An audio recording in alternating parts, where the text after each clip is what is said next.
Hello, ladies and gentlemen. Welcome back to Tailosive EV live on YouTube. Hopefully this is all working here. Hope you guys are having a fantastic Wednesday. Happy November, by the way. Oh my God, this year is just flying on by. But you know what November 2nd means? It's November 2nd. That means we're less than 1 month away from the alleged first Tesla Semi deliveries. Literally under 30 days until that unofficial event may actually be taking place, which is kind of amazing, and I'm looking forward to. I hope it's live streamed. I hope there's like actually a presentation or something, kind of like the plaid delivery event. But while people are joining in, I figured I'd kick off this week's live stream with, of course, the main subject of the title and thumbnail, which is that there's like a fairly complex like arrangement of things that need to happen in order to get on full self-driving beta. No, I'm not currently on the beta, but there's been some developments that make it more and more possible that I could be added hopefully before the end of the year. But essentially, for one, you need to have a fairly decent safety score. I mean, at first they wanted it to be like perfect, and then it was like 98 and above. I'm still sitting at 98 currently. But I think Elon's last update on safety scores, as long as it was over 80, you were good. I feel like the vast majority of people, even when they're not intentionally trying to drive safe, typically will be above 80. Everyone who's on the beta doesn't get a driving score anymore, so they don't really know. But for one, it's just like driving behavior. Actually, before we even get to driving behavior, it's the fact that you have to pay for it in some way, shape, or form. I feel like more people are going to be inclined to subscribe these days because the concept of, oh, Mersey, thank you for 15 months of supercharging the channel. That's very generous of you. Thank you. Good to see you. Before that, you got to either pay $15,000 for full self-driving, or probably the most cost-effective way, if you really, really just are convinced that robotaxis are going to be in the future and you want to try out FSD beta, but you don't want to break the bank.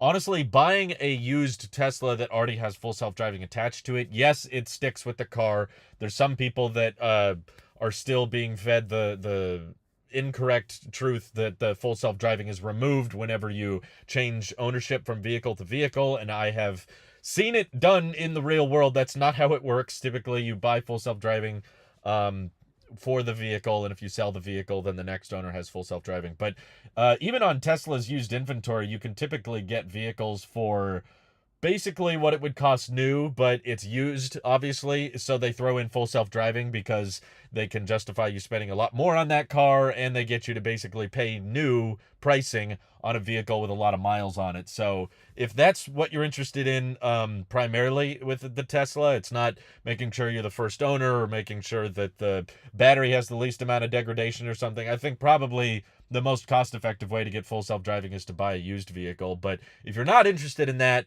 then the subscription, in my opinion, just makes so much more immense sense, because if you have $15,000 in cash lying around, you'd probably be better off investing that, and you could probably, depending on which index funds or stocks you buy, not financial advice, but I'm just trying to say that the concept of investing $15,000 in the stock market and having $15,000 outperform $200 in returns a month, it's pretty likely, and you can keep that. You know, if your vehicle's totaled, you don't get full self-driving back. You can't transfer it to your next vehicle, so it's kind of insane to me, the concept of paying 15 grand and having it stick with the car and it can't be transferred, just because I don't believe that the software package alone is worth that fee.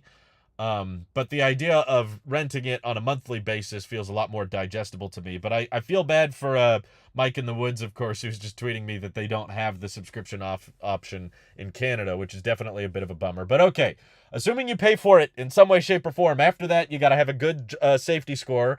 After that, you have to make sure that you're on a software version on your non-beta build that is older than the current FSD beta build. So in case some of you are wondering, this is exactly why, even though I paid for full self-driving for a full 30 days, and I hit the request beta button on day one, literally like minute one, I was in this car, I was recording it, I subscribed to FSD, and as soon as the car rebooted and all of the options like traffic light, stop sign control, and the summon feature. All those toggles I turned on, immediately hit request full self-driving beta, and it said I'd been opted into the beta queue.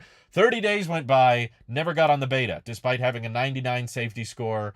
It was because the version that my car was on was too new. The FSD beta version was built on 2022.20, and I was on 2022.28, and Tesla never really explicitly explains this when they talk about full self-driving beta. Or if they do, I didn't find it. I didn't see that many people talking about it. It wasn't until after I subscribed to the beta that people started explaining, oh, Drew, I think, by the way, you have to be on this build, and we're not really sure what the next build is going to be on. So, and also, it's kind of hard to prevent your car from updating. Like, as soon as you get in the car and an update is available, they immediately put up a prompt that says, like, schedule update now. They want you to install the latest software, obviously. So it was not to my knowledge that by updating to the latest software, you would not get full self-driving beta, which is very backwards to me. But I was going to do a video on this, but it seems like Tesla has already heard my complaining. A lot of people were upset about this, the fact that if you're on a newer version of Tesla software, you can't get FSD beta. It's just confusing that like, that's not how any beta software program has ever worked, in my experience, that it's built on an older build, so you can't update the machine if you want to try the latest build. Didn't make any sense to me. So just now, they have started rolling out FSD beta 10.69.3, which appears to be built on the 2022.36 architecture, which, yes, that is what my current vehicle is on. So that is also the latest public build, even if you don't buy full self-driving. It appears that that is the latest version. So it seems like Tesla has fixed this. I hope that they keep it fixed. There's a good chance that, well, not a good chance, but hopefully they've heard everyone complaining that, hey, we don't want to have to choose between quality of life updates versus FSD beta updates. We should be able to have both, just like that's how iPhone beta software works. That's how Mac beta software works. The beta software is the latest software because that's the next generation. That's why it's in beta. So it seems that they've addressed this. So now features like the updated energy app and the camera blind spot view that you can reposition. Tesla theater mode can be minimized, and you can access control settings as you're watching videos. That was not on the 2022.20 build, but it is on the 2022.36 build. So it feels like they finally caught up. Beta and the public build are on the latest version now. I hope it stays that way, but there's a chance they could start rolling out 2022.40 and not roll out FSD beta built on that 40, which means if you do update your car to the latest quality of life build, then you won't be opted into FSD beta, even if you pay for it, even if you request it, even if you have a good safety score and everything. So on top of that, despite being on the right software build, you'd think that'd be enough, right? You'd think that'd be, okay, the stars have aligned, okay, we've had the perfect storm of getting FSD beta, but there's actually still a little bit more. The next question is, are you in the right wave? Because Tesla is not necessarily always adding people to the beta.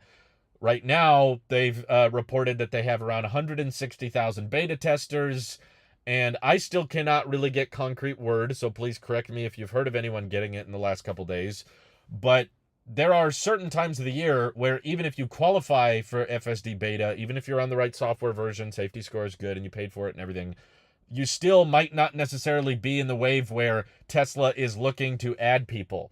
Tesla is not always adding people to the beta. Sometimes they'll go months without adding anybody to the beta program. So in case you're curious, that's why I'm still wondering if I should subscribe or not, because I'm not convinced that even though I'm on the right build and the safety score is good and everything, if I subscribe, I don't know if Tesla's interested in adding more people to the beta program right now. It's kind of hard to tell when they are, because they've said we have 160,000 people in it now. Sometimes Tesla's looking for more people to test the software. Sometimes they're not. Sometimes they're like, we're good. We got it. We got enough people sending us footage, sending us, false interactions. Thank you, Christian, for the super chat. I'll address that in a second. So I guess basically I am watching Twitter and Reddit like a hawk right now, trying to figure out if they are adding people to the beta program right now, because it's not entirely clear. There's people that have been in it for a while. There is like a limited beta circle of like influencers and software engineers, and then there is a public beta version that rolls out at a different rate. So there's like, people like Chris from Dirty Tesla and Omar have they get FSD beta updates at a certain time, and then everybody else, like Mike or Randy from the podcasts, they'll get the beta at a different time. There's like so many layers, and there's so many little details you have to pay attention to. It's one of the most complicated and, may I add, most expensive pieces of software development and beta. It's one of the most complicated beta programs I've ever seen that you have to get explicitly invited to. So yeah, Elon says that they want to have this rolled out to everybody by the end of the year, or like basically anybody who asks for FSD beta will get it. Holmar's catalog is saying that it should be later this month. I don't know if he has sources or not, but I do have family coming back into town this December, kind of the holidays, and I would love to show them the beta. So that's why I'm not like, even though I'm on the right software version, I'm on 2022.36, and that's the same build as the 10.69.3. I'm not jumping on the subscription just yet. I think I jumped the gun too soon last time, and I wasn't very impressed with Navigate on Autopilot. I really was not very impressed with the automatic lane changing. It's good when I tell it to change lanes, like if I'm just in a lane and I say, okay, change to the left lane now. But when it wants to change lanes, it's not very good. It always wants to get behind semi-trucks or cut people off, and it doesn't take into account that people are coming from behind me, and it doesn't speed up enough. So it's like, if I tell you when to change lanes, it's fine.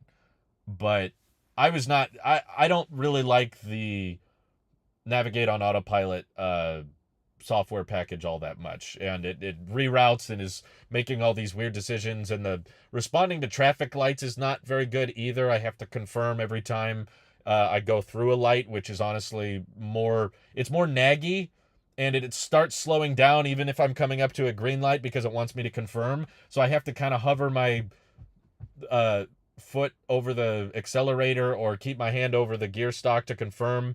And it doesn't give me much time to like go in advance, be like, please, it's clear, this light is green for like 5 minutes at a time, just keep going.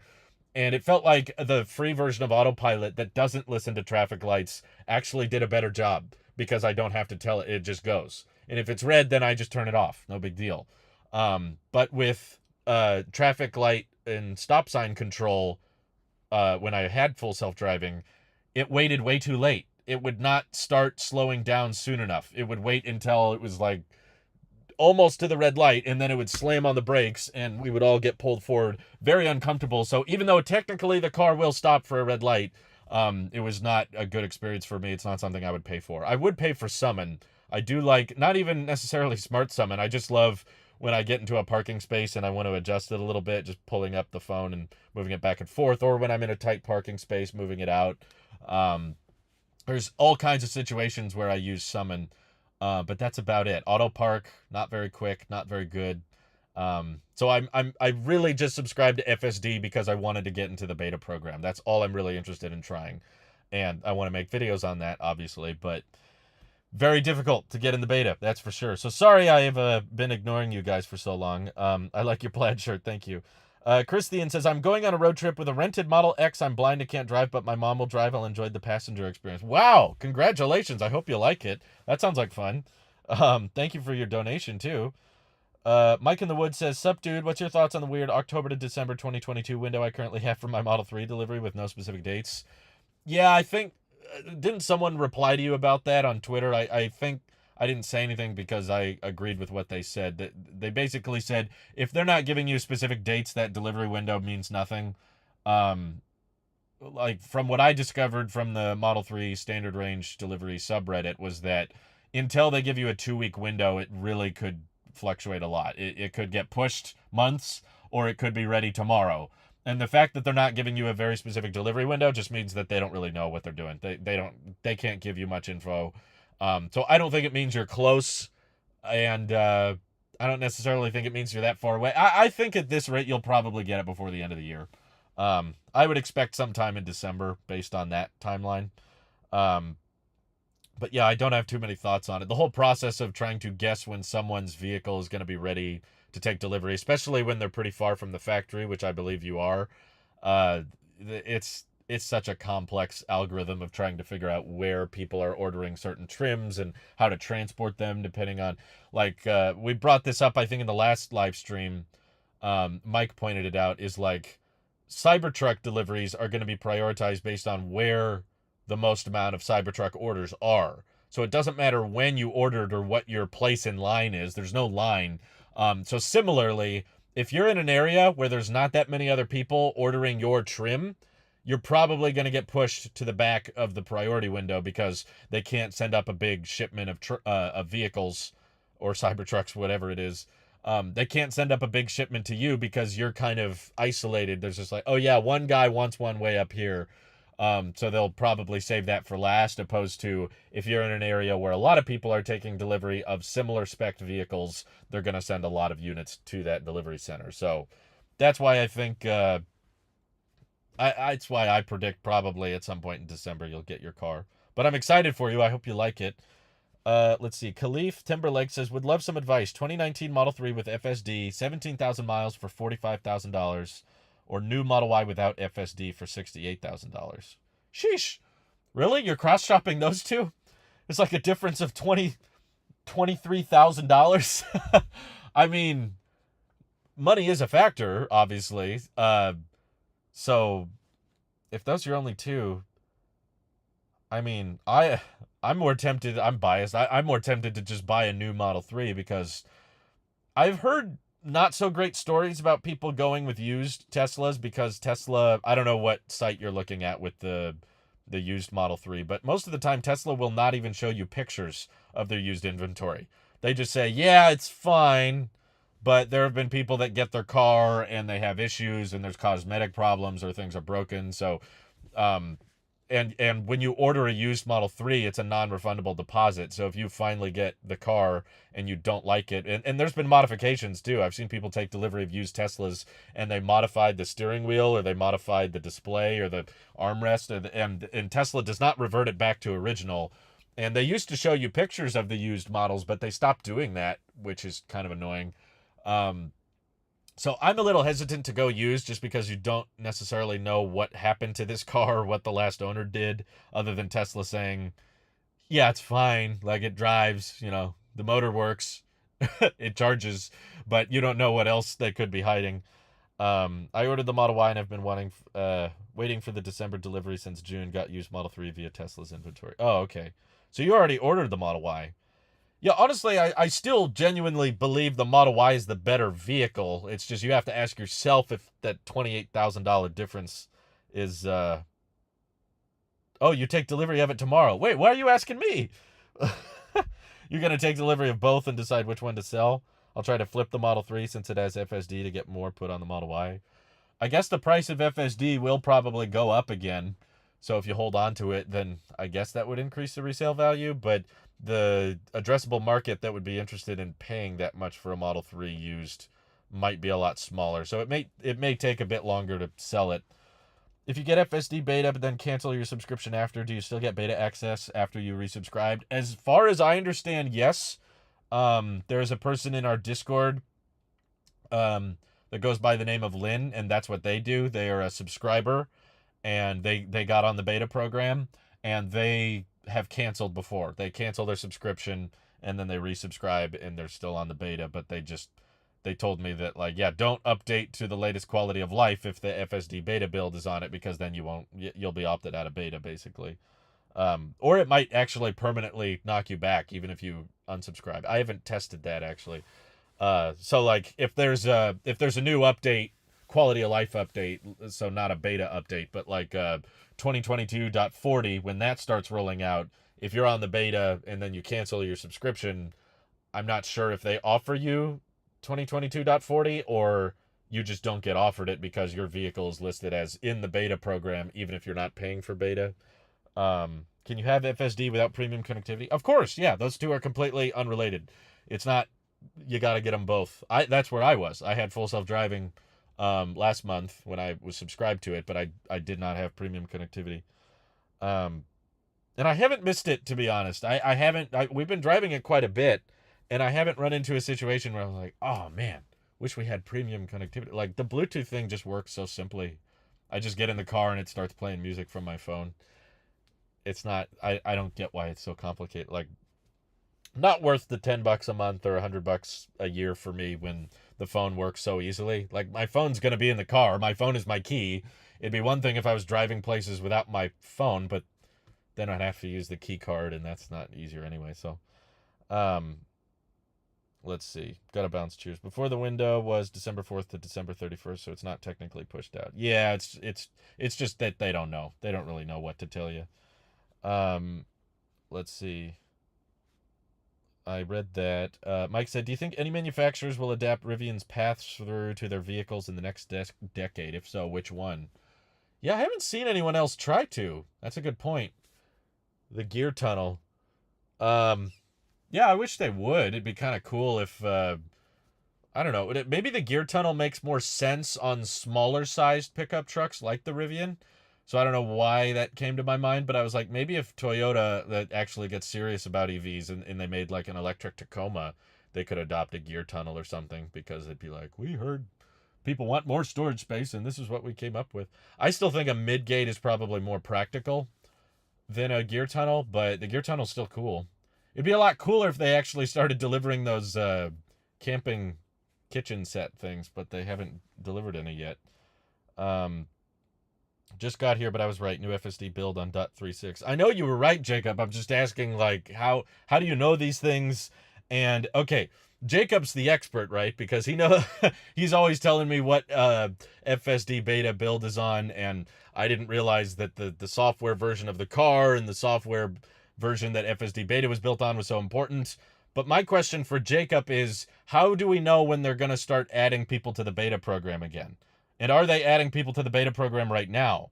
Because for the past couple months, they've just been saying there's 160,000 people on the beta program, and that this new beta wave has been added to 60,000 new drivers. So it's like, how do you know when the right time to subscribe is? Because I'm not convinced that they're adding people yet. I haven't seen like new people added to the program. And if you are seeing new people added to the program, where? Tell me how to check for these things, because I genuinely want to try it and I want to test it. I want to make videos on it, but I don't want to do what I did last time and subscribe and just have crappy navigate on autopilot code for a month that I don't even like using. Let's see. Where are they delivering Austin-made Model Ys? Texas, mostly. Near the factory. The whole point of building vehicles in a different place is so that you don't have to spend as much on transporting them. So I don't think they're delivering many Austin-made Model Ys to California, but I think more the East Coast is what Elon said is a plan, but it's still a mix. So it's like Fremont is sending less Model Ys to the East Coast, but they're still probably sending some because Austin is not at the full-scale ramp yet. So that's why it's kind of hard to know where you're getting your Model Y from. But I would say if you're ordering a Model Y and you're in Texas or you're near Austin, the Austin factory, then you have a better chance of getting it than if you're in California. I would say you basically have no chance of getting it. Thinking of trying out the subscription this month once 69.3 starts rolling out to more people. Any tips on actually getting FSD? That's the thing, Miguel. That's what this whole stream is about, is how complicated it is to get on the beta. I'm in that same boat. I'm at this point feeling like I want to wait until we actually get confirmation that they're adding new people, but I am on the right version. My safety score is good, and I know my car has the hardware for it, so it's like, I guess that's the last piece of the puzzle, is just waiting for them to add people. From what we know, the only thing you need to do to get into the beta is drive 100 miles on autopilot and 80 safety score, and then you should get the beta within 1 to 2 days unless your car is on a newer build. That's me. I have over 1,200 miles on autopilot in the last 30 days. So I know that's not it. And I had over 1,000 miles on autopilot the last time I was on FSD when I subscribed to it. But I haven't seen new people added yet. That's why I'm still hesitant.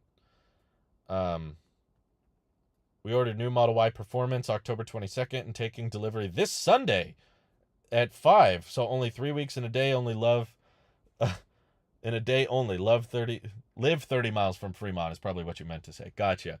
Okay, well, that's good. Yeah, I think the performance vehicles are always prioritized because, honestly, the performance vehicles are very similar hardware-wise. It's the same battery pack. It's basically the same interior. It's the same powertrain layout. So, but the margins are much better on the performance vehicle. So, yeah, basically, as soon as you order one, you're like front of the line. It's like first class Tesla ordering experience. But I'm glad it doesn't have to take too long to get you. I hope you like it, Stuart. Miguel says supposedly end of month everyone that opts in should get it, but I don't know if it'll roll out to more people until then. That's what I'm still suspicious of. And because the last process was such a headache, I'm very hesitant to subscribe. Jacob's saying they are slowly adding new people right now. I can see this info on Tesla Scope. I need to look at their Twitter. I've been following them on Twitter, and I've looked around on their website, but with 10.69.3, they're rolling out on waves. Once everyone that currently has FSD gets the new update, new people will begin to be added. See, that's what I'm saying. It keeps changing. The narrative's like, well, but there's a certain number of people, like they don't roll it out all at once. And I'm already hesitant because I just saw Elon tweet today that like 69.3 still needs some ironing out. It still needs some calibration and I was like, okay, if you're rolling it out but you're still telling it needs some fine tuning, then I'm not entirely convinced that this is like I'll subscribe to it and get it within the week or within the month. So yeah, I guess I want to wait until 69.3 is a bit more widespread and like everybody's got it that's on the beta, and then maybe I'd consider subscribing again. But oof, what a headache. What a crazy beta program this is. You've got off the shelf, off the record, like internal betas. You've got public betas. You've got different build models to keep track of, quality of life updates to synchronize, safety scores, subscription fees to considerate. My God, like this is so much to keep track of. Do any FSD features rely on connectivity? For example, summon/smart summon. Yeah, I do think summon and smart summon do require you to hold down a button. So when you're using smart summon, you hold down a button that says either like come get me or go to target, and that will not activate unless you have adequate bandwidth to the car. So there were some situations in parking lots where I wanted to try out summon, but the internet connection was not very good, so it wouldn't work. I couldn't activate it. Other places it would work, but as soon as you let go of the button, then the car immediately stops. So I don't know what happens if you start telling it to go and then it loses connection. I assume it just stops where it is no matter what it's doing. The new Tesla app update will show you if you're eligible for beta. I keep checking for that and it's not in mine. Maybe it's because I'm not subscribed to full self-driving, but that kind of defeats the point in my opinion, because it's like I want to subscribe to FSD once I'm able to opt in for the beta. But if you don't tell me that I'm eligible for the beta until after I pay for full self-driving, then it's a waste of time. Then I've got like pointless days on full self-driving where I'm not using the features. It's like, that's the only reason I'm interested. I'm not going to pay $200 a month for summon or smart summon or auto lane change or any of that. I'm not paying $200 for that. I want to try the beta, but they don't tell you that you're qualified or not until after you pay for it, which to me kind of defeats the point. But yeah, I saw people saying that. They were like in the safety score section of the app, it tells you if you're eligible for beta or not, but mine doesn't say it. It's the latest version of the app. It's the latest version of the car. Still doesn't do it. Model X is a neat car. In the past, you mentioned about a possible Cyber series. What's your thoughts on that now? Yeah, I still want it. It's just there's not been any, like, we can't even get a Cybertruck. So Cyber series or a Cyber lineup feels unrealistic and, quite frankly, impossible at this point. I'm guessing Tesla wants to ramp the Cybertruck and see how that goes. And if the exoskeleton was a piece of cake and the Cybertruck is a big hit and a lot of people like it, then they'll probably expand on it in the future. Maybe a Cyber SUV or that kind of thing. But I feel like we're lucky to be getting the Tesla Semi in less than a month, because at the start of this year, it was honestly, as far as like wanting new models of Tesla, wanting a new trim or a new spec or a different make or something, it was looking very grim. They started 2022 by saying there's not going to be any new models. all this year is about is ramping production, and we're going to save all the new models for next year because we're limited by cells and chips. So what matters is how many vehicles we deliver, not how many different kinds of vehicles we deliver, which I do agree with. If their mission is to accelerate the transition, then having more different trims and more models doesn't help anything. But hopefully in the future, as they're able to ramp up production and maybe one day they get to a point where demand is constrained, and when demand is constrained, having different models starts to increase demand. It's like maybe a Cybertruck doesn't work for me, but a Cyber van or a Cyber SUV does. So you increase the addressable market, you increase the number of people buying your product because you've made a more desirable product. So in the future, we may get there, but as of right now, it's so far out because we know that there's usually years, at least 2, sometimes 3 years between unveil to delivery. Occasionally you get lucky with something like the Model 3 and Y, but I still think those are exceptions. I don't think that's going to be the standard. Cybertruck unveiling in 2019, not being delivered until probably end of 23. There was 4 years there. Tesla Semi unveiled in 2017, not delivered until end of 2022. 5 years there. Roadsters even further. So it's like the fact that we're not even unveiling new product designs right now means that we're at minimum 3 or 4 years away from anything new coming out.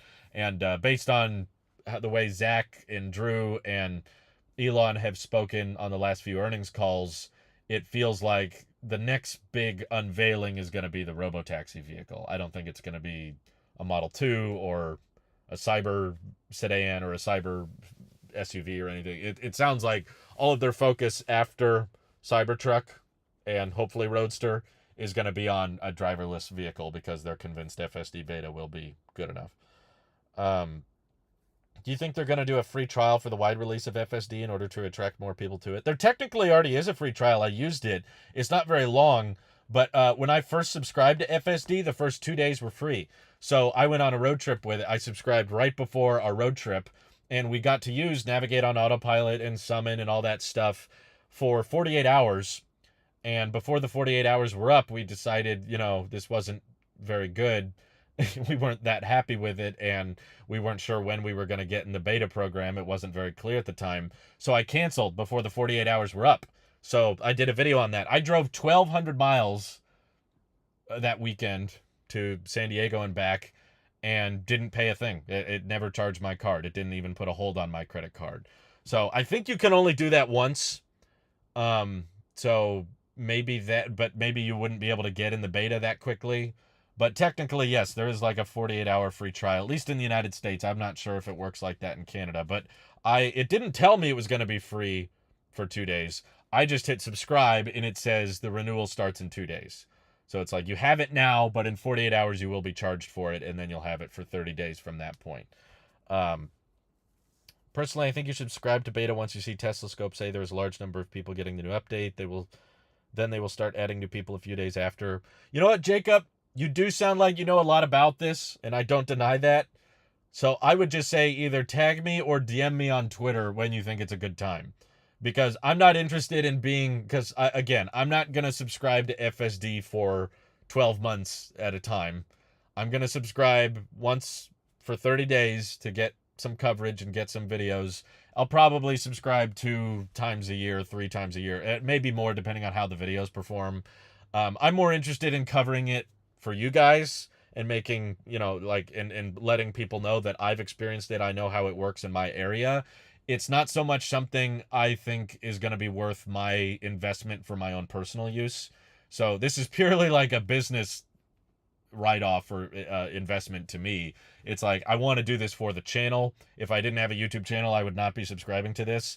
So tell me when you think that I can subscribe to the beta and probably get added to it within a couple days. Once we're at that point, and I'm following Tesla Scope, so I'm keeping my eyes open, but I don't want to be sitting for 2 weeks waiting to be on the beta after I paid for it. That's quite frustrating, honestly. Wouldn't you fear trusting your car with FSD? Wouldn't you rather control the car at all times? What is your fascination with autonomous driving? I'd prefer control than trusting an algorithm software. I mean, I think that you're assuming humans are much better drivers than they are. there's traffic data showcasing that humans are very distracted drivers, and we're getting worse over time. There was a less number of total miles driven last year, but the number of traffic accidents and traffic fatalities went up, which means less people are driving, but more people are dying. So we're getting more and more distracted. And I actually think the safest form of a driving vehicle is one where you have both. So I'm not subscribed to the idea, or I'm not really in love with the idea, even if it was an option, even if it was a feature I could do. I don't want to robo-taxi out my car, even if that tomorrow they announced that was possible. We have achieved level 5, 10.69.4 or whatever. The latest version of FSD beta is so good, regulators approve it. Would you like to opt your vehicle into the robo-taxi fleet? I'd be like, heck no. That's my car. I don't want strangers getting in here, stinking it up. And I also just live in a fairly rural area. I don't think it would be very profitable. I think robo-taxis would make a lot more sense in busy cities and near the airport. I'm not near the airport. I'm not in a busy city. And the people that would want to ride in my car, I use this car for work. I want to have it, available to me. And if it gets dirty or if it's stinky, I want to know what the cause of it was. So when I see something, get stained or there's, lint or something, I know it's from me because this is my car. I'm the only one using it, and my wife or my family or friends, whoever. I'm in control of who's in the vehicle, but I do think that the safest driver assistance system, because I only have 2 eyes. I can't look in all directions at the same time, but the car can. I can get tired. I can get distracted or look at something there was just happening on our drive down to when I visited Mike. Mike had a fun little Halloween party, so we drove down to visit him. Autopilot did great, by the way. I didn't have Navigate on Autopilot. Right now I'm just on the free basic version. I don't have full self-driving, and it did great. It was wonderful. I didn't get to, the car didn't change lanes for me, but Autopilot didn't randomly slow down at the yellow lights. There was absolutely no phantom braking at all, which I thought was funny. When I had full self-driving for not the beta, but when I had enhanced autopilot or whatever for that 1,200 miles, there was tons of phantom braking on that drive. I think 8 total, very noticeable, very obvious phantom braking events. And we drove for a total of 7 hours for this road trip, mini road trip, to Mike's and back. And we stopped at a family's place on the way back. So it was probably a little over 500 miles total. Never had any phantom braking incidents. It was wonderful. I just had to turn off autopilot to change lanes, and then I turn it back on. The sounds are annoying. I really wish you could turn those off. Joe mode is not quiet enough. I turned on Joe mode literally the day I got the car, and I've never turned it off. It's still too loud. I wish those sounds were... You know how in the sound equalization settings, you can set the audio to you can make it sound like it's coming out of this part of the car, like fart mode. When you activate the fart mode for the driver, it's coming from the left column. That's what I want autopilot to do, because I typically have, like, my wife is trying to relax or trying to sleep in the passenger seat, but every time I turn off autopilot and turn it back on, it makes noises. If they could just make it really quiet and just come out of my side, because I get some people have told me, well, for legal reasons, they have to play a sound every time it comes on and off. I don't think that's true. But even if it was, just make it play a sound or make it vibrate the wheel instead of playing these loud chimes. But yeah, once I got used to those chimes and we just kind of accepted, okay, that's how the car's going to sound, then it was great. No phantom braking, no random slowdowns, and went through the intersections just fine. I was very happy. But on that drive, it was comfortable. But I don't want random. How do I get back to this? The car doesn't have full 360 visibility, though. The cameras have blind spots directly left and right. Yeah, but the occupancy network can look around that for the same reason. The car can still see in more directions than we can simultaneously. It can be constantly looking. Oh, I remember the story. There was a time where there was some really busy, fast-moving traffic on the drive down when we got to the we drive by the Fremont factory. And there's a point where I come around a corner and we're going pretty fast. Everybody is. Like, I'm not in the fast lane, but I'm still going 70 miles an hour. And there's stopped traffic just around the corner. And it's like, oh crap, I'm going to have to slam on the brakes or decelerate very, very quickly and there's a car right behind me, or I can get into the left lane where there's not stop traffic.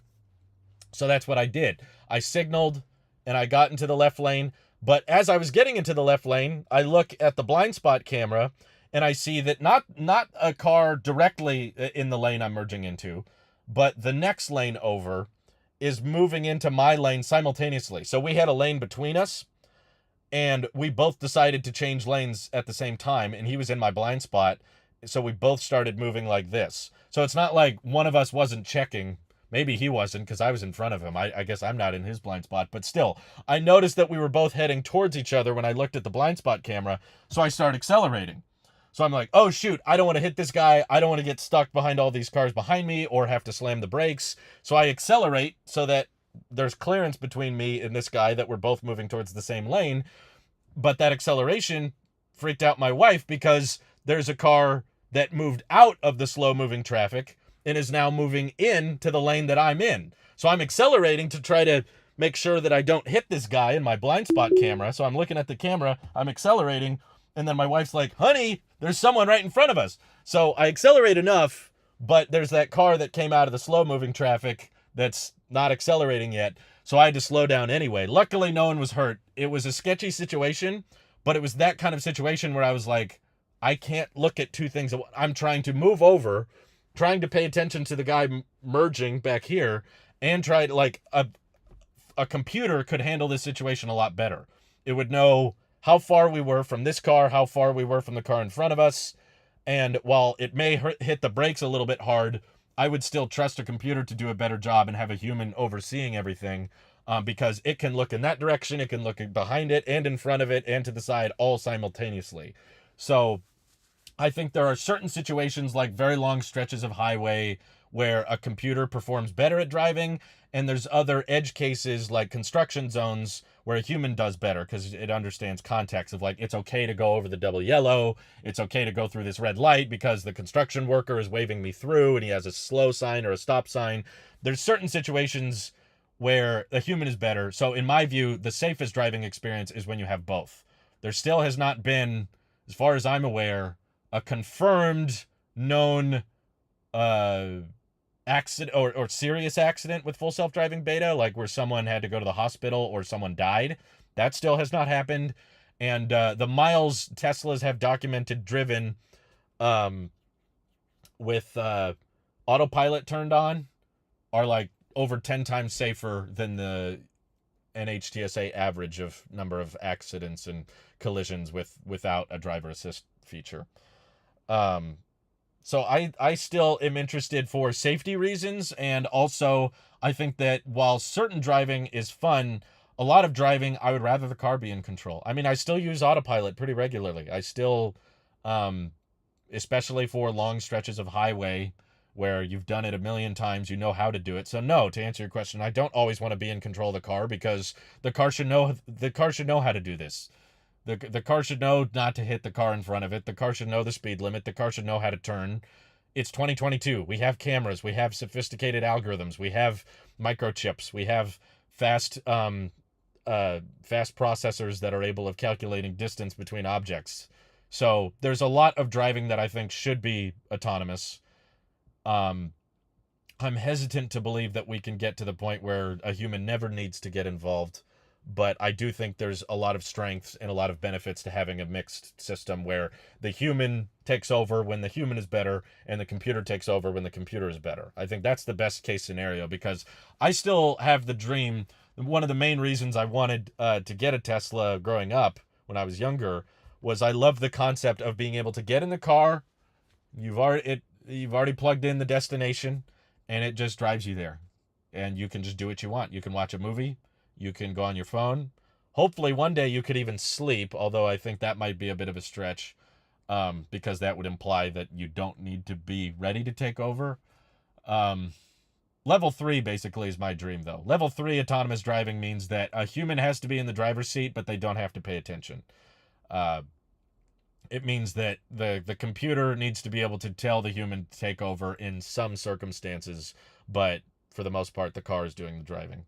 So that's what I'm looking forward to. And I think that will be possible with this vehicle that I'm sitting in right now. I don't know about level 4, but level 3 I do think could be achieved by the end of the decade. Based on the current trajectory I've seen of full self-driving beta, the fact that it has an interior cabin camera that's already monitoring my eyesight. So we could get to a point where in this car in 2026 or 2027, the car I'm sitting in right now, I'm able to plug in a destination and it just says, like, okay, as long as your seatbelt is buckled and you don't go to sleep. So like if I close my eyes, the camera's going to start beeping at me, and not the camera. The camera's going to see that my eyes are closed and the car will start beeping. No, no, no. You can't doze off, but you just have to sit there. Maybe I don't have to hold the wheel anymore for the nagging, and I don't have to keep my eyes on the road. You know, I could be on my phone, or I could pull up Tesla Theater and watch a movie on the screen with my wife. That sounds fun. Or maybe they do that and you can only do it on the highway. Right now, there's already like a differential, like autopilot performs very, very different between roads that are officially marked as highways versus non-highways. Where I live, there's a lot of back roads where people drive insanely fast, but it's because there's long stretches of nothing, and they're not technically highways, but it's annoying because autopilot won't go more than 5 miles over the speed limit when everybody is going 30 miles over the speed limit. Because, again, it's like a rural area, long stretches of nothing. So it's like, I can't follow the speed limit out there. Otherwise, I'll have a line of 10 cars behind me. So I have to turn autopilot off because it won't let me. It's like a 55 and everyone's going 75 or more. And it won't let me go over 60 because it's not an official highway. But once I get on an official highway, that's when they let you go 10, 15, 20 miles an hour over the speed limit and the code doesn't care.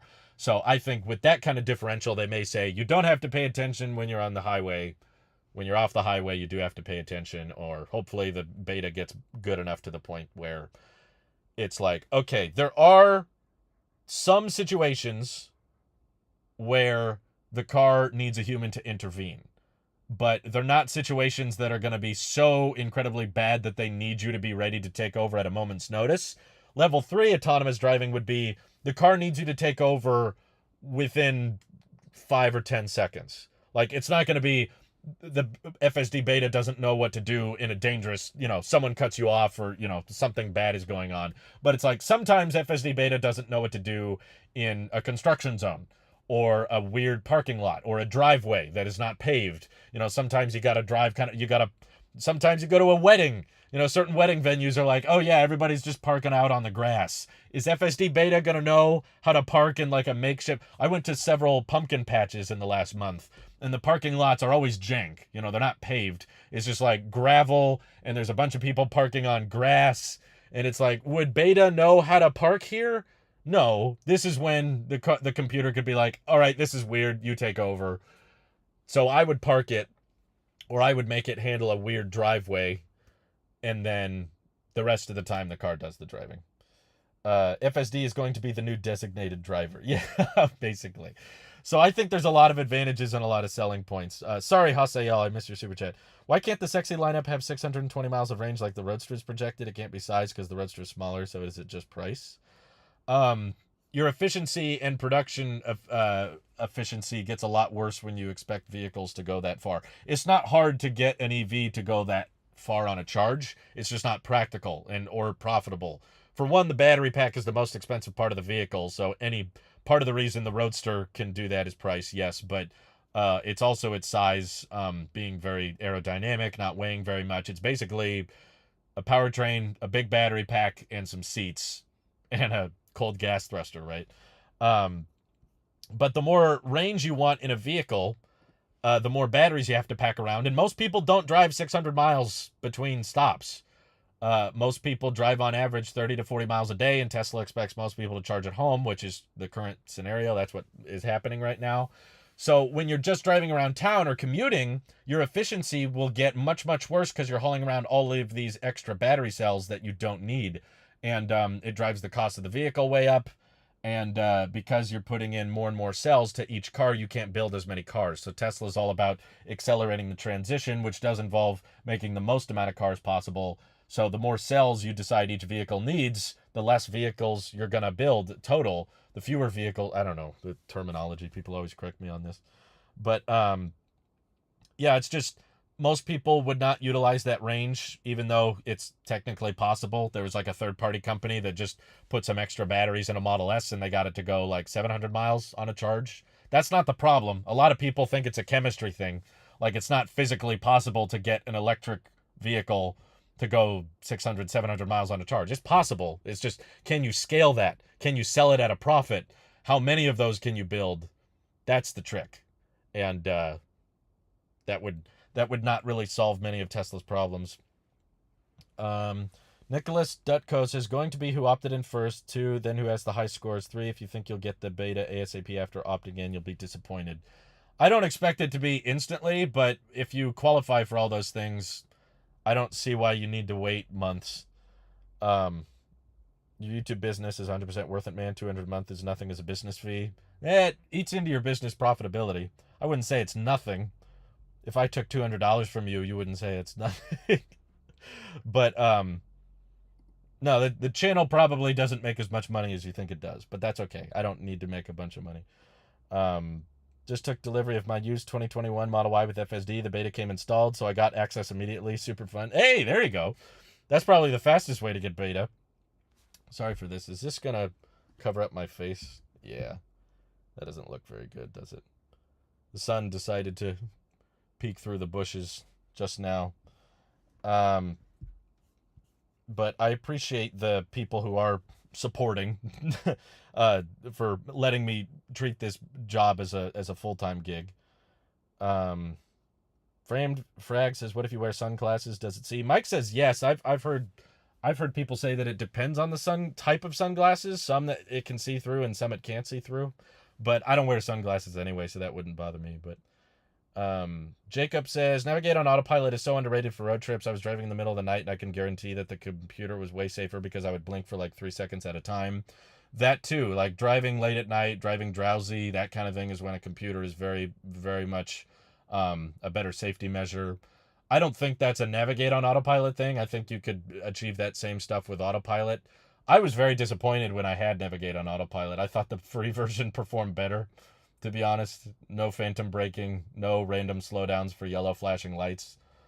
I don't know who the heck 200 or 250 is not a lot of money. I would not feel it, I promise. Okay. Feel free to super chat then if it's nothing, right? No, I'm kidding. Don't do that. It's different. It's all because we live in different places. We live in different environments. Some of us live in places where $200 is a lot. Some of us live in places where 200 is nothing. We all have different backgrounds. Depends on your income. Depends on what you grew up with. Depends on your family history. Like if you grew up in a rich family, that's not going to mean as much as if you grew up in a poor family or a low income family. You know, it just depends on the person. Did you buy FSD beta? And if so, you're approved for testing the beta? No, I mean, I did. That's two different questions. I subscribed to FSD last month. And even though I qualified for it, I didn't get it. Now I'm on a software build that FSD beta is also on, but I'm hearing that the latest FSD beta is coming in waves. It's not coming all at once. So I'm trying to time it right so that I can get FSD beta as soon as possible without burning a bunch of cash. But basically, I hope to get it before the end of the year. But that's going to be up to Tesla at this point.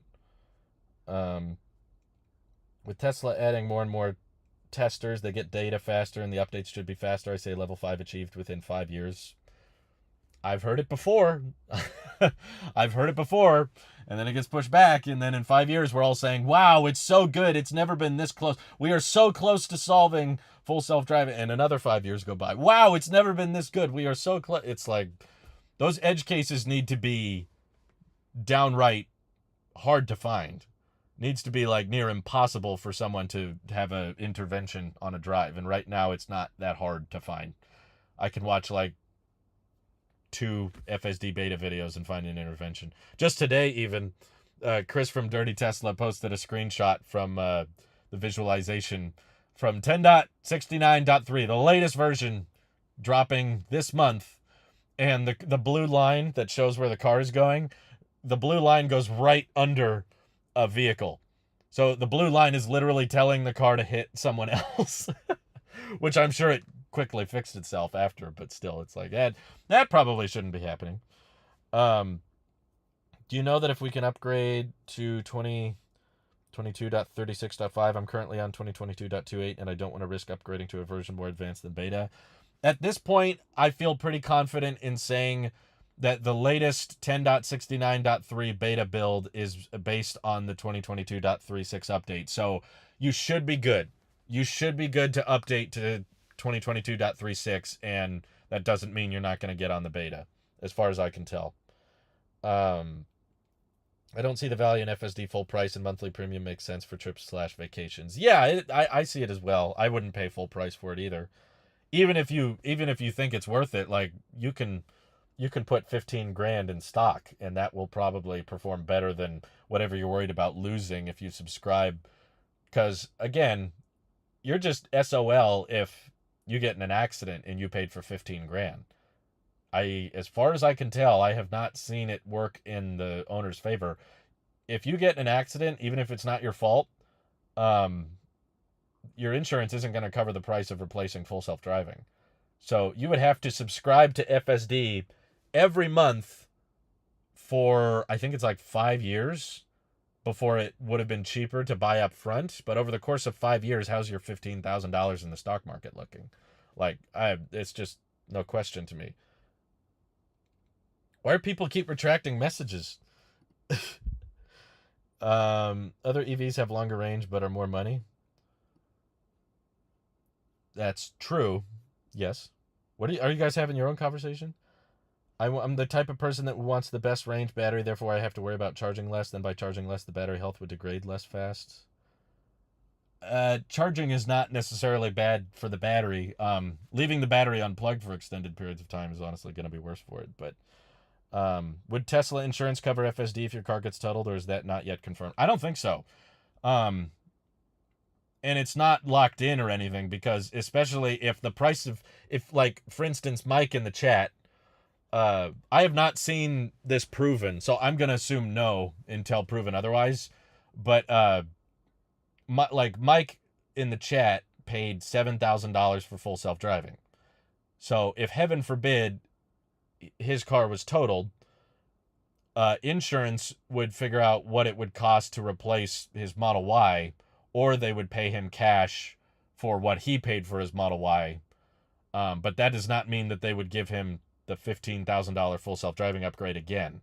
So if something went wrong with the car over those 5 years, and Randy as well, who worked in the car insurance business, said that the software package counts as an add-on. Maybe you can add that to your insurance policy, but that's just going to give you your cash back. That's not necessarily going to give you full self-driving again. So, man, exposing my spending habits. But if you want insurance to cover full self-driving, I'm not sure if they will, but even if they did, that puts you at a higher liability, because it means they have to front up more cash in the case of an accident. So that's going to make your insurance cost more. So in my opinion, it just makes sense to use the monthly subscription as you need it, because there's likely to be situations where maybe I'm not driving that much this month, or maybe I don't need it this month. So just unsubscribe during those months, and then the break-even point between buying it up front and renting it is even further out than 5 years. Like, my plan is to subscribe to it 3 or 4 months out of the year, maybe, depending on how the videos perform. And then the break-even point for paying upfront for it versus monthly is like, if you're doing it, a third of the year or a fourth of the year, then the break-even point is like 15 years or 20 years. In which case, how's that $15,000 in the stock market going to perform over the course of over a decade? Just doesn't make sense to me. Any issues so far with the Model 3 that you had to schedule a service? Are you enjoying your car? I am enjoying it, but yes, I've had 3 service visits that I went into more detail about on the Talos of EV podcast. Basically, all of which involve wind noise coming from the driver window. So it sucks. It's annoying. It shouldn't be that way. I agree with everybody saying that's annoying, but I kind of knew what I was getting into, because everyone complains about Tesla build quality. And some people say that it's a bigger issue than others make it out to be. I don't think it's a non-issue. I do think it's a problem. But I'm more like, this is a common problem with all new cars. It's not just Tesla. all new vehicles these days tend to have little quality control issues or little problems. And Teslas, I just think, get blown up a lot more because Tesla bad sells well in the media. And there's also more Teslas being delivered than any other. In a lot of regions, it's the most popular vehicle. So basically, when someone complains about their Tesla, there's a lot more people that notice it. Whether or not Tesla has uh, worse, like percentage wise, like per 10,000 vehicles, how many of those 10,000 have quality control problems? Is it higher than other automakers? It may be, but like before I got the car, I knew that there was probably going to be something. Like there's got to be some. Mike had quality control issues. Lots of people in the subreddits I was talking to had quality control issues. I don't think Randy had any, or at least any he noticed.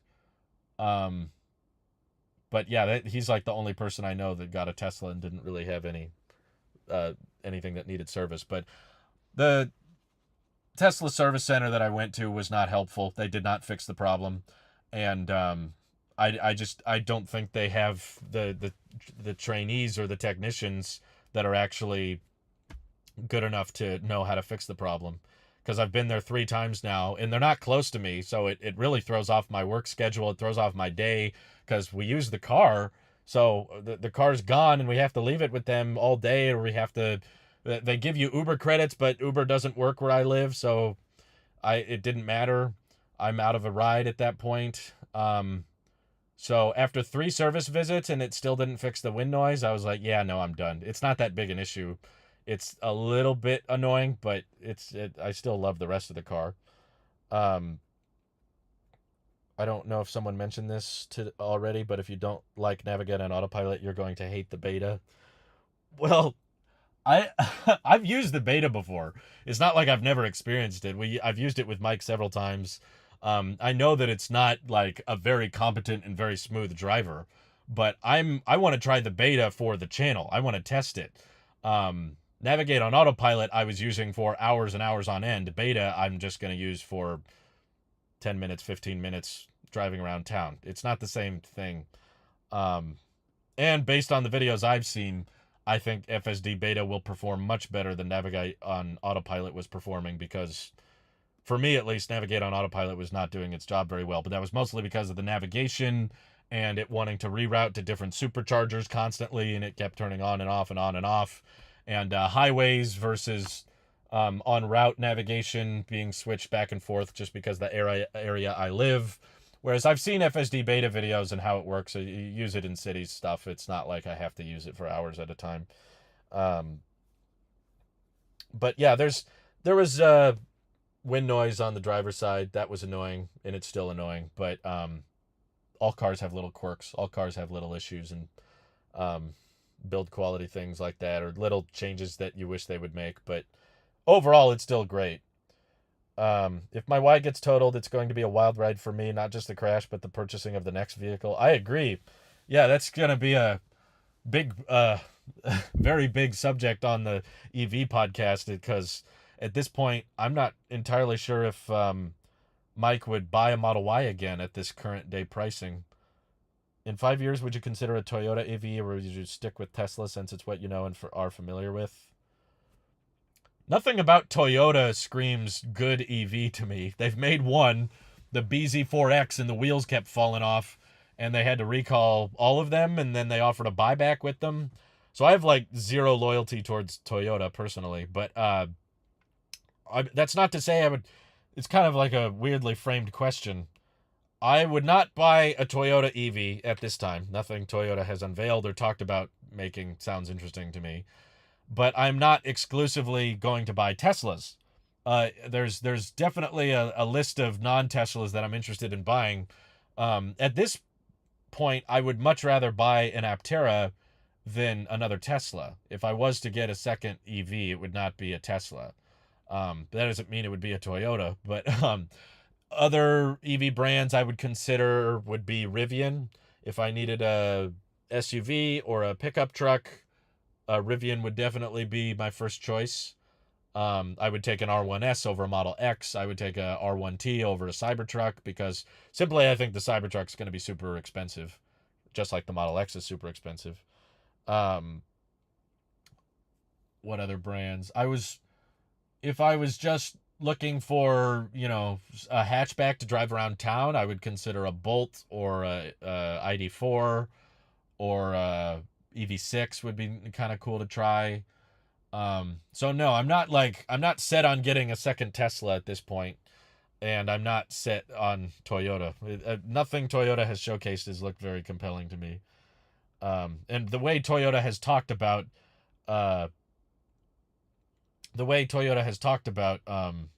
EVs doesn't sound like they're taking it very seriously. So I'm not too pumped for what Toyota comes out with in the future. It's like, it sounds like you don't really care that much about EVs. They claim that there's not enough demand for them, and that we still need gas cars, and they're pushing hybrids too hard, in my opinion. Um, they should make FSD transferable with like an activation. Yeah, we've been asking for that for years, and they just keep saying no. I think if it was transferable, if a lot less people would buy it, because you would just buy it once and then you'd be good for life or whatever, and Tesla would make a lot less money. So financially, it just doesn't make much sense. Uh, by the way, FSD beta comes in waves because of the horrific release of 10.3. It used to be every other Friday at midnight, the good times.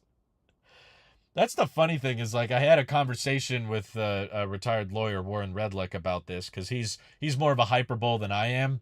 And he was saying that, because I said, the reason I think that robo-taxis are not coming in the near future is because of the liability aspect of, like, Tesla's going to be on the hook once they start assuming liability. And Warren claims, who has a much better understanding of the law than I do, that people can sue Tesla now. It doesn't matter that they don't assume liability. And, like, that doesn't change anything in the legal sense.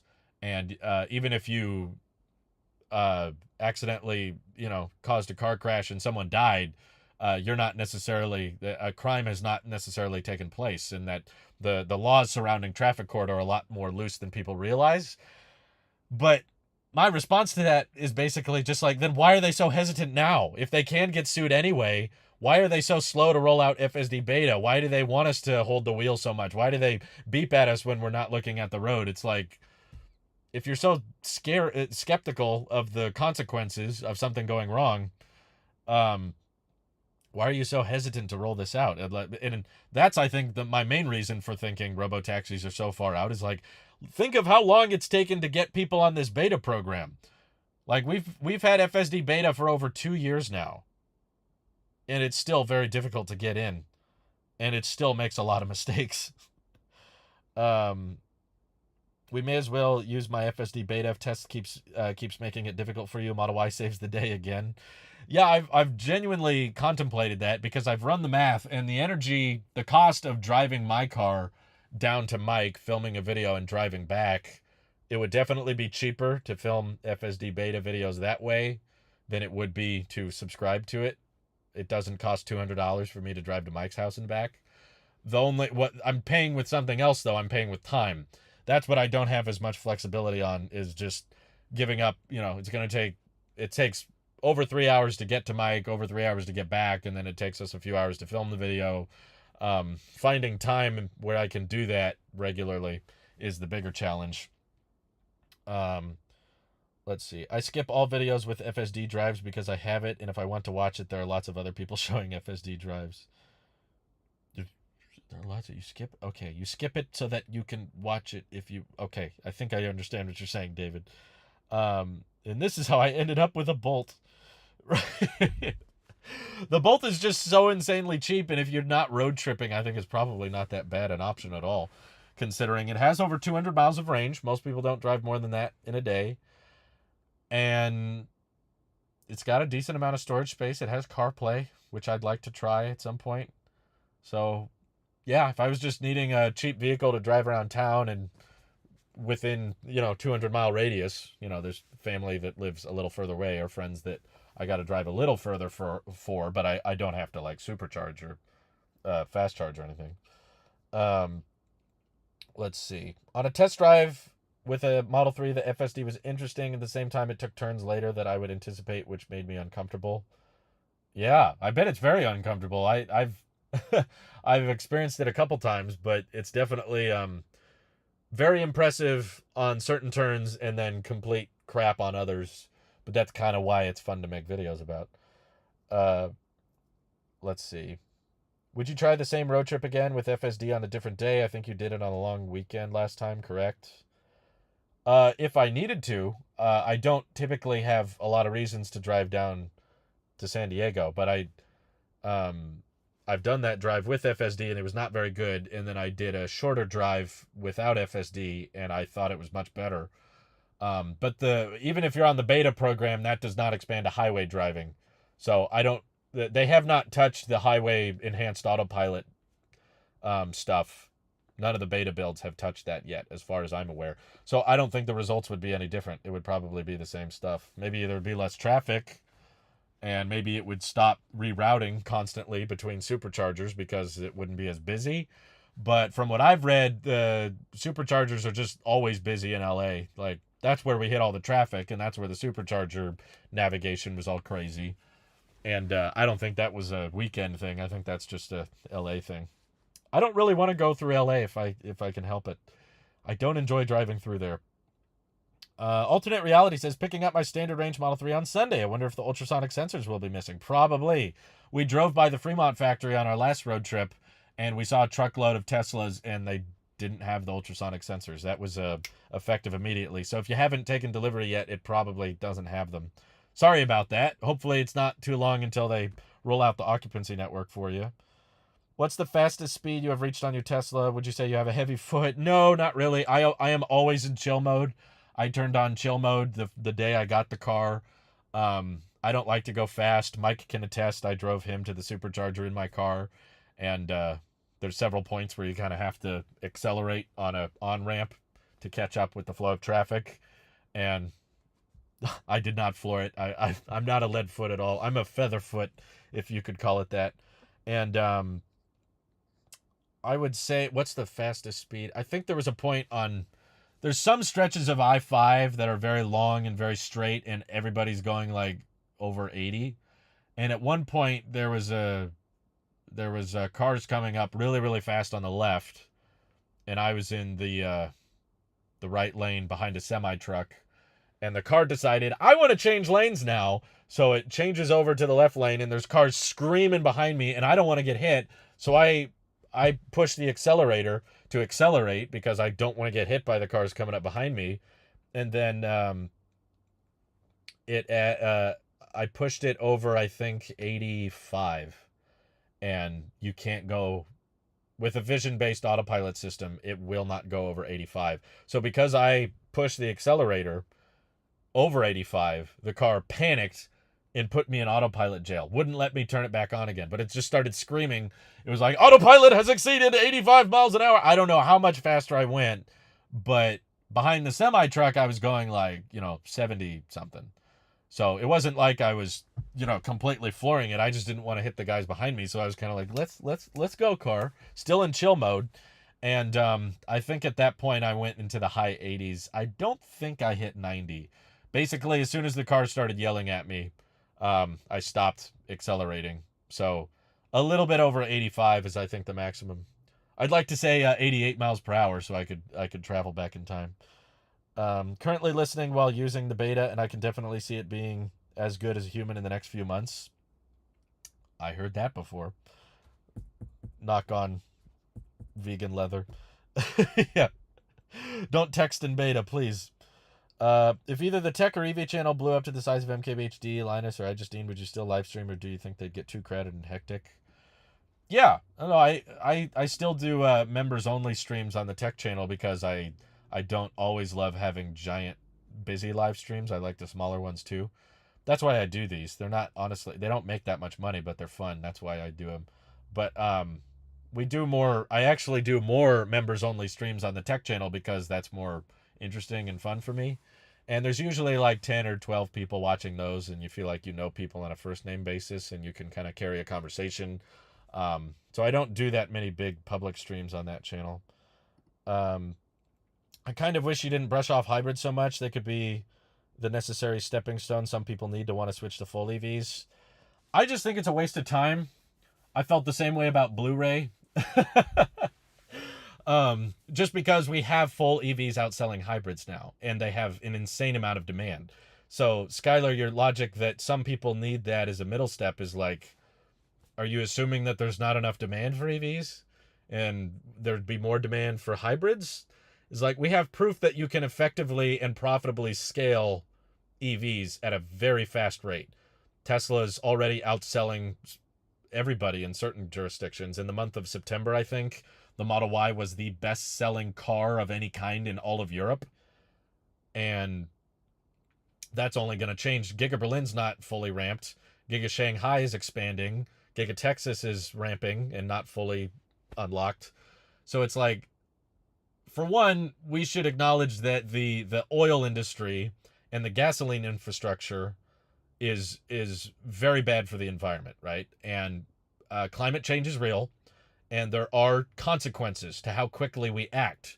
So the more you prolong gasoline usage, the more the effects of climate change are going to be felt.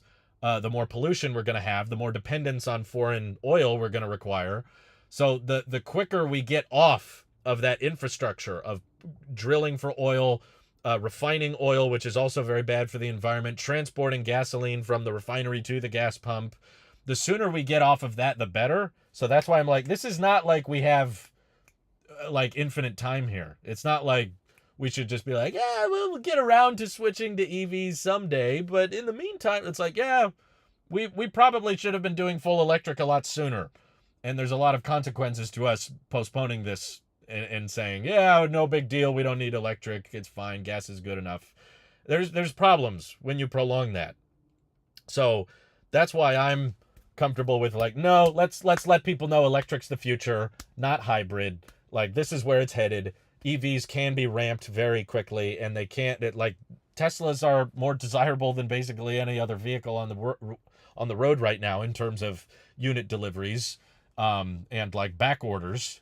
They're super expensive, and yet they're outselling cars that cost half as much. What does that say about how much people want these things? And we have the LFP chemistries for them. Let's not act like it's okay to just keep these gas stations around. Let's keep drilling for oil. Let's keep refining oil. Let's keep transporting gasoline. Like, let's keep pumping carbon monoxide into our atmosphere. That's fine. It's at least it's pumping less deadly toxins into the atmosphere. It's like, eventually we're going to run out, right? Like, it's not a matter of if we run out of oil. It's like, we will eventually run out. And there's certain things that we're not entirely sure how to switch off of oil. Things like jet fuel or planes or, trains use diesel. They power electric motors, but they are still run by diesel. So there's certain equipment and certain things that we need that absolutely do need oil and fuel, and we should reserve oil for those things. And we don't need oil for cars. Like, we have proof that we don't need oil for that. So that's why I'm less tolerant of hybrids. I'm like, nah, let's get our acts together, people. We're making the air quality worse. We cause all kinds of impacts when we depend on foreign oil to power our economy, between semi trucks and people's livelihoods and commuting in vehicles, and they got to pay for gas, and the cost of gas dictates how much money they're going to have left for rent and food and that kind of thing. It's like, let's start localizing some of this energy production, because that's going to be cheaper, that's going to be cleaner, that's going to, and even after the batteries are mined, I know there's emissions in the mining process. No one's trying to deny that. It's just that once you mine the batteries, they are useful for longer than the life of the car.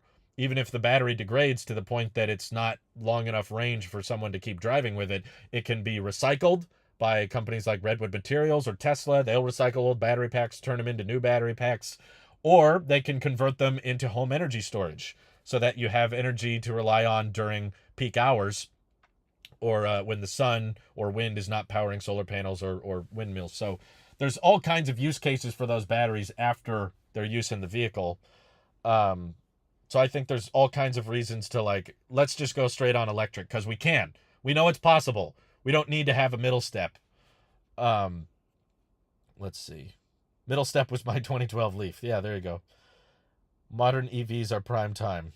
I agree. That's why everybody's buying them. That's why the demand is so crazy high for all electric pickup trucks, because there's so many people that buy pickup trucks, but very few electric trucks are available. So basically, anyone that is available, doesn't matter how expensive it is, doesn't matter how crap the range is or how bad it is at towing, all of them sell because everybody wants these things. So let's focus our time and attention on building what people want, not building more middle steps. We've had hybrids for decades now. We know you can do a little middle ground thing, but let's work on getting cheaper and more readily accessible full EVs. Would you say superchargers are like Lightning, where only Teslas can use it and only Apple can use Lightning, and Electrify America is like USB-C, where it's more universal and open to more brands? No, just because in this case, in that example, USB-C is the more common standard, and Lightning is in the minority. And Lightning can do substantial. Lightning can only do like one. A tenth is an understatement. Basically, Lightning can do like 1/50th of what USB-C can do. Whereas in the Tesla versus CCS debate, the Tesla connector is the majority. CCS is the minority. There are more Tesla connectors. There are more EVs on the road with Tesla charge ports than there are EVs on the road with CCS. And the Tesla connector can basically do everything the CCS connector can. There might be a handful of things that CCS can do more of, but it's not like Lightning and USB-C are almost the exact same size. USB-C is a little bit bulkier, but they're incredibly close. Tesla connector is like this big. CCS is like this big. It's like 4 or 5 times larger and a lot less reliable. All kinds of issues with the CCS connector. Breaking, Electrify America is falling apart. Very, very unreliable charge system. So in the case of Lightning versus USB-C, USB-C is the most common one. There's a lot more USB-C devices and cables in the world than Lightning. And in the Tesla versus CCS battle, Tesla outweighs CCS. Yeah, just like Oofdad said, CCS is more like micro USB. CCS is like USB-A. It just needs to die, but it's still around. We can't get rid of it. Not sure if you discussed this, but did you hear Elon took a few Shanghai engineers to Fremont? What do you think is happening there?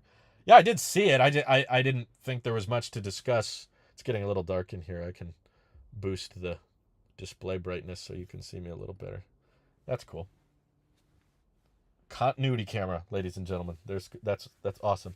But yeah, there's just not much to discuss. I did read it in the news, but Giga Shanghai's crushing it. In case you weren't aware, Giga Shanghai, that factory, builds more electric vehicles than anywhere else on Earth. It outproduces any other electric vehicle factory. It's the biggest Tesla factory, which means it's the biggest EV factory. And they have ramped incredibly quick. They went from a field of mud to finished builds in under a year.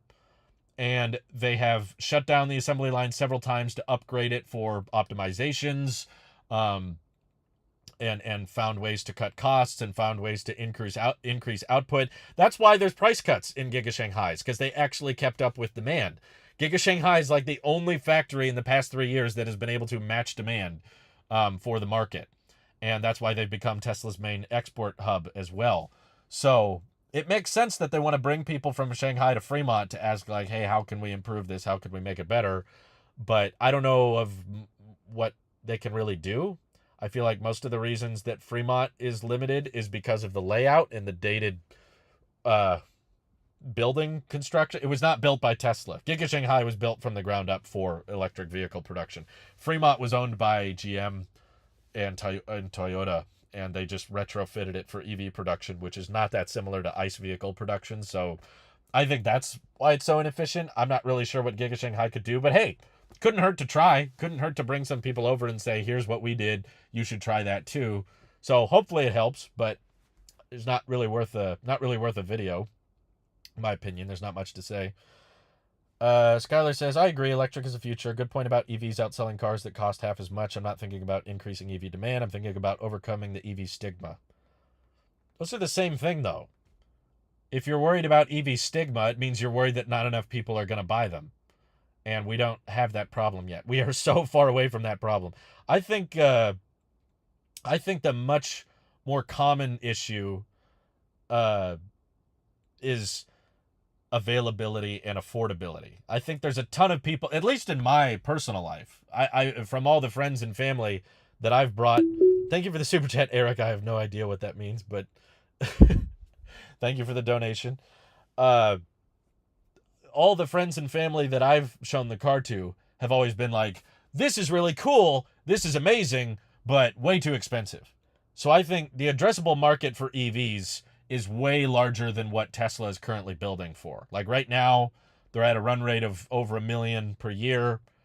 Um, and next year, I'm sure they'll probably exceed 2 million vehicles delivered. But if demand does start to slow down, Tesla has so much margin they can easily lower prices and get more people to buy over time. And because Tesla has simplified and streamlined their manufacturing so much, I think long term, if we did run into a situation where just like everybody stopped buying EVs, Tesla would probably undercut everybody, because Tesla's the kind of company who has proven in the past they've done this. It's been so long since they've done it, but Tesla has sold cars at a loss for the sake of we need to get cars delivered. And Tesla would rather have vehicles coming out of the factory and being delivered to customers than sitting around a parking lot waiting for people to buy them. So what Tesla's mindset would be if that situation did arise, and let's say everybody who wants an EV bought one, and now the EV stigma has prevented people from buying EVs because I don't want an electric car. I don't know, for whatever reason. It doesn't make loud noises when I accelerate. I don't like that. Tesla would sell vehicles at a loss and be figuring out, okay, how do we find a way on the back end, on our end, to manufacture these for less, and we'll figure out profitability later. They've already done that. That was what the whole Model 3 ramp was. They were selling those cars at a loss. They were not profitable, but they were still selling them and thinking sometime along the way we'll re-engineer the manufacturing lines. We'll find a way to make this profitable. But they weren't just sitting on cars. They weren't just holding them like, oh, okay, we got more inventory. Oh, okay, we got more inventory. No one's buying these things. It's like Tesla would rather just... So what I mean by that is, if we don't count Berlin and Texas, because they're in ramp up right now, so they're not a good example, but Shanghai and Fremont are more classic examples of a ramped factory. Tesla has said that the margin on their vehicles there is around 30%. My point is, even if their margins are around 30% on average, they could reduce prices by 35% if demand warranted that, and they would find out another way to become profitable behind the scenes. They would cut costs, or they would slow down on R&D, or they would buy from different suppliers, or start removing things that maybe they don't think people would notice or care about, and simplified things. Tesla figured out profitability by raising prices. Not exactly. I mean, the raising prices thing came after. Tesla was profitable, though, before they started raising prices. That was first happening when the Model Y ramped. But they learned from their mistakes of the Model 3 ramp and applied those manufacturing learnings to the Model Y. And that's why the Model Y has been such a big focus on all these different factories, is because it's super profitable, and that segment of vehicle tends to cost more anyway. Of course, the Model Y is going to cost more than the Model 3. Like, why wouldn't it? It's a better vehicle. So my point is, the stigma is not going to prevent it as long as Tesla's pushing for the lower and lower prices. I'm the only person in my entire extended family that believes in the EV future. Maybe my perspective is a little skewed. That's fine. Just keep in mind that we don't have enough EVs for everybody right now. There is, like, already people have to wait months and months and months because we can't build these things fast enough. So we're relying, to prevent total, complete collapse of EV affordability, we're relying on a bunch of people not being interested in buying them right now. If everybody was convinced all at once, oh my God, the prices would be skyrocketed. If everybody decided, I won't buy new gas cars anymore, all the EVs would cost six figures. All of them. Because like the car market is so big. There's so many people still buying new gas cars. Oh, it would be a nightmare. So it's okay that not everybody's convinced of it yet. They'll probably be convinced of it in the future when they start selling for the same price as gas cars or less, and there's more and more around being set. Like they start noticing. You'll see. They'll drive around town or drive on the freeway and realize half of these cars are electric now. Why is everybody buying these electric cars? I thought electric cars suck. And then they start seeing friends buy them, and then relatives start buying them, and then they go, Oh, okay. That's why they bought them, because they're better. I guess I should do that too. It's a peer pressure thing. Right now, EVs are the minority, so they don't feel that pressure. But eventually, once they realize, like, oh, everybody's doing this, why am I not doing it? Oh, because I like the smell of gas or something. Like, yeah, it won't last. It'll get phased out. It'll take decades though. It's not going to creep up on you. Um, Tesla cannot supply everyone with EVs. That's true. Um, there are a lot of interest in EVs. However, ICE has a huge lead. I rarely see Tesla in Georgia. 99% are ICE. Tesla is the only successful EV company. Uh, I think that'll change. I mean, there's several legacy automakers that are taking the switch pretty seriously, but yeah, Tesla is like of a startup. Of all startups, they're the most successful. That's for sure. But it's because they're the biggest and they've been around probably the longest. But yeah, you're not gonna, even if we somehow found a way to, if you look at the global car market, there's something around 60 million cars sold a year, and there's like over 2 billion or close to 2 billion cars in operation on the planet. So even if all new cars, we found a way to build 60 million, 70 million EVs a year, which we can't, but even if we did, it would still take many decades before the entire global fleet had been switched to electric and there wouldn't be any gas cars on the road. So this is not something that's like 1 decade and we're done. This is going to be like a century-long process to get rid of gas cars. I know that sounds frustrating and a lot of people don't like hearing that, but it's just the hard math. Gas cars, new ones that are selling today, are probably going to keep working for another 20, 30 years. And people are going to, especially in the used gas car market, are going to continue buying used gas cars for sub $8,000. And EVs aren't going to compete in that field for a very long time. And have like decent, like, you're not going to be able to buy a $6,000 EV with 400 miles of range in the near term future. That's just not going to happen. But there are people that's their budget. That's the only car they can afford. Tesla's mindset is they're going to develop robo-taxis that are so cheap to ride in that you won't need to buy a car anymore. I don't believe that's going to happen, but that's Tesla's mindset, is we can accelerate the transition faster if we eliminate the need for car ownership, and we can eliminate that need with low cost of ownership. Low cost of transport robo-taxis. EV charging needs to be port open and competitive. If current situation continues, future might get Apple versus Epic claim. Do you agree? I still think it would be simpler if everyone just had one port, and I think that port should be the Tesla connector. I think everybody should just have that because it's very simple. It can charge very quickly. It works for level 2. It works for level 3. And it can charge plenty fast for most EVs. And I don't even think we've hit the limitations of the charging speed.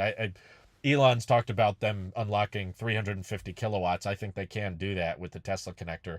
There's just not a Tesla on the road right now that can support that.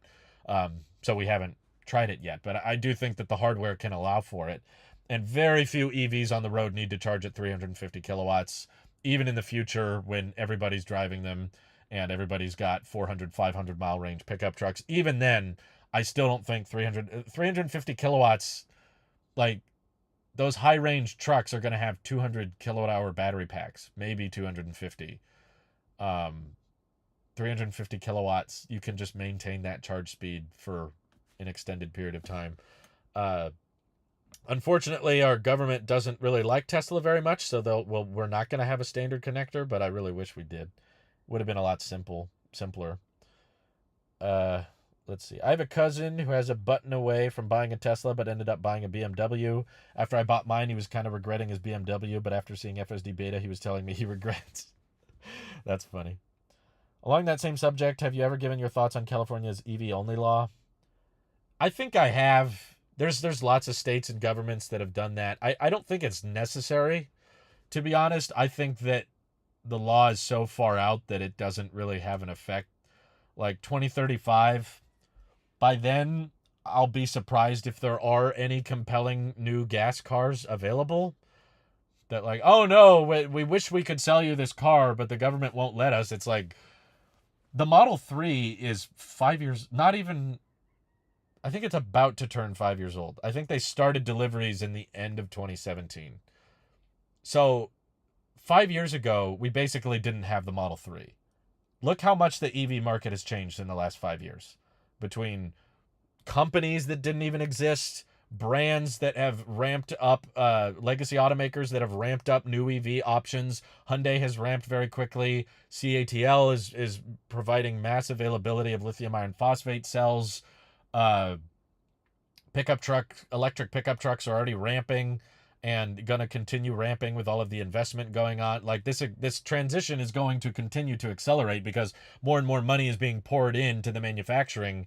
It's like, now try to imagine what's going to happen in the next 13 years. What are EVs going to be like in 13 years, and how much has changed in 5? Yeah, no, I'll be shocked if there's any like compelling gas vehicle for sale in 2034. Like, who the heck is going to be like, you can buy this fuel efficient F-150 that gets 400. It's like, by then the range is going to be so good, the charging speed is going to be so advanced, the charging network is going to be so widespread. Like, I don't, the to be specific, the law is about new cars. It's not banning gas cars that already are on the road. So you could buy a $50,000 gas car in 2034 and you can still drive that for another 30, 40 years, however long that car lasts. I just don't believe there will be that many by then. I think the transition of getting all new cars to electric is going to be pretty easy. The transition of getting all old gas cars off the road, that's what's going to take decades. That'll be a long time. Let's see. They should make gasoline-scented air fresheners. Ugh. It's gross. No. I'd like to see everybody making their own ethanol that drives ice cars. You do? People are going to use ethanol until we can afford electric car. I don't think so. Let's see. It will take 10 years. I can talk about Doge. I don't want to, really, but okay.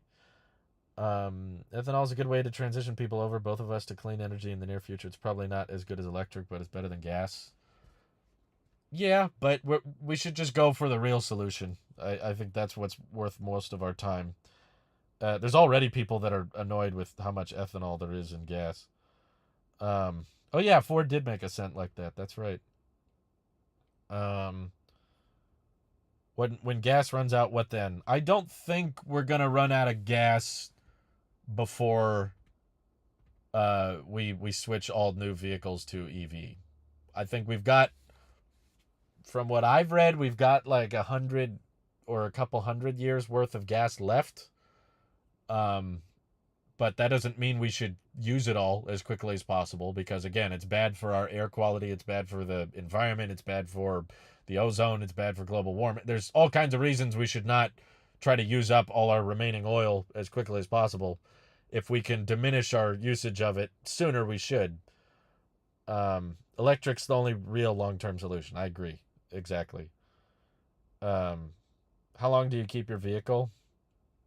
Well, the first vehicle I used was a Ford Ranger from 2000, and we got rid of that in 2017 because the transmission was shot and the truck was worth less than it was going to cost to repair. So we had already spent several $1,000s on fixing a head gasket that had broken, and the transmission was going to cost another several $1,000s, and we were like, yeah, no, it's not worth it. So we scrapped that car. We didn't buy it new, to be fair, but we did have that for a long time. That was like a family truck that I just kind of inherited. But so that truck was 17 years. And then the current other gas car that we still have, I barely use it, but it's more of like the guest car because we have family come in and visit. Both me and my wife's parents live out of state. So when they come and visit us, instead of renting a car, they can just use our other car. And that car's from 2007. And it still works. There's nothing really wrong with it other than it's a gas car. But that makes it, 15 years old without any major issues. It's never had transmission failure. It's never had a head gasket blow or anything. It's needed, the basic maintenance, tire maintenance and oil changes and all that. Brake pad replacements when I first got it. I first started using it in January of 2017, I believe. But my family was using it for years before then. So I think electric cars will last longer than gas, though. I think there's less things to go wrong. The cycle life will impact the range, but I don't think that the lower range of aging EVs is going to stop people from using them. I still see so many people driving around like old Model S's. There's still a ton of people driving like 2014, 2013, 2012 Model S's, and that was a very dated battery chemistry, and the range was not good on those models. Like the ones I see, there's several Model S's I saw on the drive to Mike's place that were like 70 kilowatt hour battery packs, and back then they got like a little over 200 miles of range, and they've got like thousands and thousands, like well over 100,000 miles on them, and people still drive them around despite the degradation. The newer EVs coming out now have even less degradation than those, and they've learned from their mistakes, so they've figured out how to make powertrains last longer, and they switched the 12-volt batteries to lithium, and the LFP batteries have a higher cycle life as well. So my prediction is that the electric vehicle, you don't have to replace the brake pads as regularly. There's no transmission failure. The reason we scrapped my original Ford Ranger was all side effects of the internal combustion engine. The head gasket blew, and then the transmission went out. Neither of those things exist in this car. So those same problems aren't going to arise. So I'm convinced that EVs will last a lot longer. So hopefully that will help get the transition over with a lot faster. Do you see EV charging prices becoming a business one day like gasoline is nowadays, like where the prices will rise like crazy because they know people will need to charge? Yeah, but I also think that's just to discourage, like, I don't think the EV future involves replacing gas station with charge station. I think a lot of people have that mindset. We just have to wait until there's just as many charge stations as there are gas stations, and then it'll be easy. And it's like, no, that's not how it's going to work. The vast majority of charging is going to be done at home. That's just going to be cheaper, more cost effective to charge the car overnight. And level 3 chargers, what you're describing, like superchargers or Electrify America, those are going to be reserved for people on road trips, which is substantially less than gas stations, which have to be used regardless. Even if you're just driving around town running errands, even if you're a couple miles away from your house, you still got to go to the gas station because you don't have gasoline at home. And electricity, I think, inherently and just objectively will be cheaper. It will be more affordably obtained when you're charging it off-peak hours at your home location because it doesn't require as much infrastructure. You can already have a charge cable. You can plug in. It doesn't require these beefed up charging stalls that are going to ramp up to 150, 170 kilowatts or 300 kilowatt charge speed. All of that additional wiring and maintaining of a cable that can do those kinds of speeds that's liquid cooled, that's going to cost more. Like the maintaining of that charge network is going to cost more. Building those out is going to cost more. It's not as cheap to just say use a cable that can charge at 16 amps or 32 amps and charge you overnight slowly.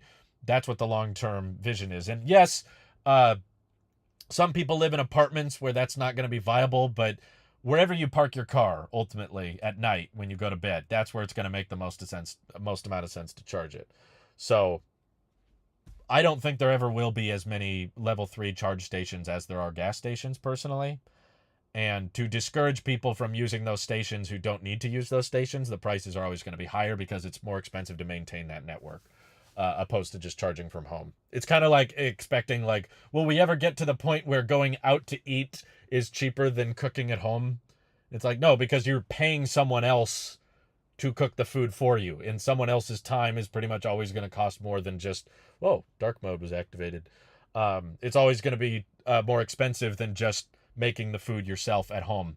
It's like charging from home is always going to be cheaper than going out to charge because someone else had to set up that charger and make it capable of fast charging.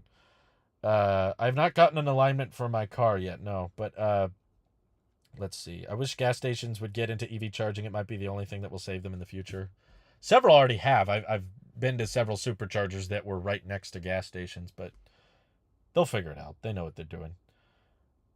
Gas is not going to disappear overnight. It's fairly quickly we're going to go from it's not going to be super fast that it's like, oh, no, they don't need gas anymore. It's going to be like a 3-decade process or 5-decade process of, oh, less people are buying gas. Oh, less people are buying gas. Maybe I shouldn't do this. It's a good argument. I'm going to use that. Thank you. I'm glad you like that one. But yeah, it annoys me though because I'm not going to name names, but I've seen big YouTubers say that. I've seen huge YouTubers with very large followings claim that before we get everybody over to electric, we need there to be as many charge stations as there are gas stations. And I was like, nope, you don't get it. You really don't get it. Like, there's going to be, like, for apartment situations, it's going to make more sense to install chargers in those parking lots, and that will become more and more desirable of a feature because the process of driving an EV to a level 3 station is going to cost more. So if you're an apartment complex offers you charging, which I've seen, there's already apartments offering that, but we're early in the transition, so it's not the norm yet. But most people don't live in apartments anyway. Vast majority of people live at homes that already have electricity, and just setting up those homes to charge an EV slowly overnight is always going to be cheaper. Gas stations aren't going to switch to EV chargers until more cars use them. They'll probably be half gas, half electric. You don't need to put them in the same place. Gas stations need these giant tanks and all these big pumps. EVs, you can just put a bunch of them in a parking lot in the middle of nowhere. Banning gas tomorrow would be a terrible idea. I agree. We need gas to move equipment for EV production. If money wasn't an issue, would you have gotten the same Tesla car, or would you have gotten something different? Probably would have bought a long-range Model X 5-seater if money was not a factor, with a white interior, maybe red exterior, full self-driving. But money is a factor, so yeah. But I love that car. I love that vehicle, but it is not, in my opinion, worth I would not pay $130,000 for it, even if I was making more than I'm making now. But anyway, dinner's ready, guys. I got to get going, but I really appreciate all your questions, your super chats. This is always really, really fun for me, and I appreciate you tuning in. More videos to come, of course, so stay tuned. And, special thank you to some of our biggest Patreon supporters, Joshua Vinnick, Matt S., and Alex Ding. The three of you guys are still on the shout-out list. Thank you for your support, and thank you guys just for watching. That makes a big difference as well. And Edge of Time says he's waiting for a Model Y rear-wheel drive. Congratulations! That's the Model Y I wanted, but they didn't have it here. Anyway, thank you for watching. Have a good day. Bye-bye.